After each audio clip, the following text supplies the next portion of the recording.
L'info éco avec Capital. L'info pratique Capital, le crédit immobilier est plus attractif que jamais. Entre la baisse surprise des taux et le retour en force des offres sur 25 et 30 ans, ce début d'année constitue une aubaine pour tous les profils d'emprunteurs. Mieux encore, différentes mesures adoptées ou à venir en matière de mise en concurrence des banques confirment cette embellie. Depuis l'adoption de la loi Pacte, il vous est par exemple possible de déloger vos revenus de la banque qui vous accorde un prêt sans craindre d'être sanctionné. Retrouvez l'ensemble de ces bonnes nouvelles sur capital.fr.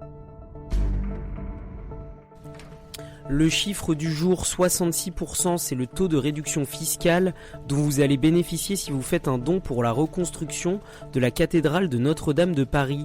66% de la somme que vous verserez, dans la limite de 20% du revenu imposable, sera en effet déductible de votre revenu imposable.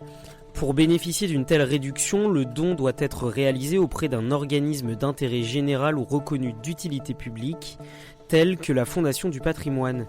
Capital vous donne tous les détails pour profiter de cette ristourne tout en apportant votre pierre à l'édifice de cet énorme chantier à venir.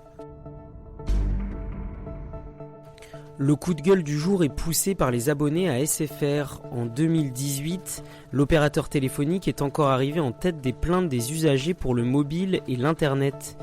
Sur les 3170 plaintes reçues par l'AFUT, 47,6% des réclamations concernent SFR, devant Bouygues et Free.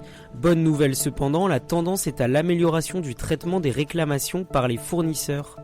Dans l'ensemble, les plaintes ont en effet baissé de 39% par rapport à 2017. On finit par le débat sur la revalorisation des petites retraites. Pour son allocution du 15 avril, Emmanuel Macron avait prévu d'annoncer une réindexation des pensions inférieures à 2 000 € sur l'inflation au 1er janvier 2020. Mais comme l'explique Capital, cette mesure sera complexe à instaurer et soulève plusieurs questions. Parmi celles-ci, on peut se demander quels sont les revenus qui seront pris en compte. Faudra-t-il se baser sur le montant des pensions ou sur le revenu fiscal de référence ? Le sujet est loin d'être clos. C'était l'info éco avec Capital.